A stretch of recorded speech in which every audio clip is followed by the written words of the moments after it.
So Green Day hates Donald Trump and something amazing is happening right now. Let's get into it. Hey, before we do that, if you like this channel, if you like my videos, give it a thumbs up, give me a subscribe, and leave a comment after you've watched. Thanks. Okay, so Green Day are trending at the moment. This is awesome. They're one of my favorite bands of all time. I love their music. And the reason they're trending is so funny. The irony in some of this is gonna blow your mind. If you're not familiar with Green Day, of course, they're a Californian punk band, consisted of lead singer Billy Joe Armstrong, bassist Mike Dirnt, and drummer Trey Cool. Possibly best known for their album Dookie from the 90s, but also for their album American Idiot in 2004, which is particularly relevant in this video. So Green Day, who are one of the biggest rock bands in the world, were performing a New Year's Eve show in which they performed American Idiot, the title track from that album. And of course, in the original song, there is a lyric that says, "I'm not a part of a redneck agenda." In this particular performance, Billy Joe Armstrong instead sings, "I'm not a part of a MAGA agenda." I'm not a part of a MAGA agenda.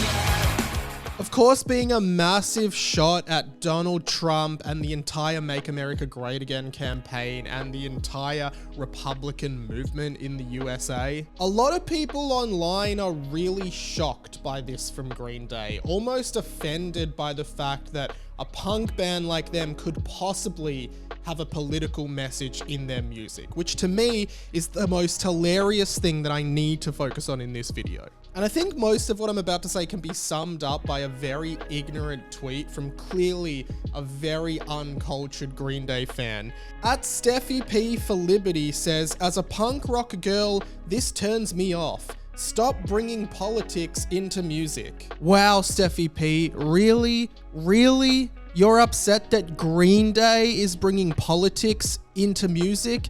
Have you heard their album American Idiot? Have you heard any of their music? Totally missing the point on this is actually concerning because American Idiot was genuinely one of the most politically charged, angry punk albums of our era. It was a complete shot at the Bush government at the time, and it is essentially a protest album against the Bush government and all of the factors that led to the tragedy of 9/11 and the state of the USA at that point in time. People actually being surprised that Green Day are putting a political message in their song in 2024, 20 years after this album actually came out, are complete idiots. Songs on that album like American Idiot, Jesus of Suburbia, Holiday, Boulevard of Broken Dreams, Wake Me Up When September Ends, Let a Bomb, pretty much every track on that album deals with the pain of living in America under the Bush administration. And a lot of Green Day's music since American Idiot have been protest records protesting about the government, politically charged, angry records, right? American Idiot was followed up by 21st Century Breakdown in 2009, which is essentially a direct sequel to the American Idiot concept, where it basically discusses everyday Americans trying to pick up the pieces of their lives after Bush's administration and after 9/11. This was followed up around 2016 with Revolution Radio. Seriously, if the titles of these albums alone don't convince you that Green Day is a political band, then I don't know what will. Revolution Radio led with the single Bang Bang, which was literally a protest against American gun violence, particularly in schools,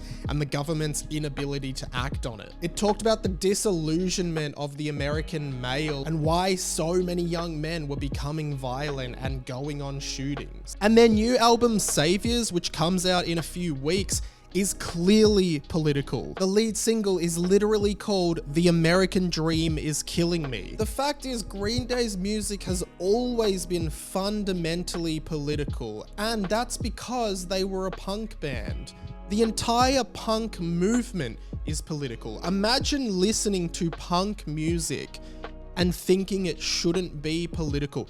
Do you know what a punk is? Do you know what the punk movement was all about. I do accept that politics has largely moved out of punk music, particularly if you're looking at more mainstream pop punk music, and you can take that for better or worse. I think a lot of bands like Blink-182, Simple Plan, Good Charlotte, Sum 41 moved more away from directly being political and more about being anti the system and anti-conformism. But I do accept that maybe the more classic messages of punk rock music was lost in the pop punk movement. That being said, it's impossible to deny that the entire punk movement was grounded on political rebellion. Look at bands like The Clash with London Calling, with the Sex Pistols, God Save the Queen, Anarchy in the UK, the Ramones, Bonzo Goes to Bitburg. All of this music was to critique politicians, to critique the political agenda of the time, and that's what punk rock is all about. So when you see people talking about Green Day and saying they shouldn't have political messages in their songs, of course they should. They always have, and they always will.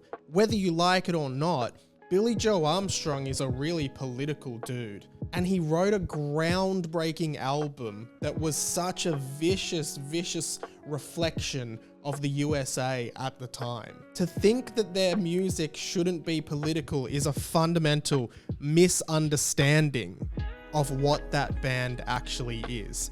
If you like Green Day, then you like political music, because that's what that album, American Idiot, which you've definitely heard, is all about. All of this gets me more excited about the new album Saviors and seeing Green Day maybe come back into a little bit more mainstream. Of course, they've made music consistently since American Idiot, but they've never quite been at the same level as mainstream popularity. Saviors might change that, it might not, but overall, I just think this whole thing is hilarious. But let me know what you thought. Leave a comment, like, and subscribe. Thanks for watching my video. Check out some of my other videos on my channel. I just do stuff like this, talking about pop culture. Thanks so much for watching. I'll see you in the next one.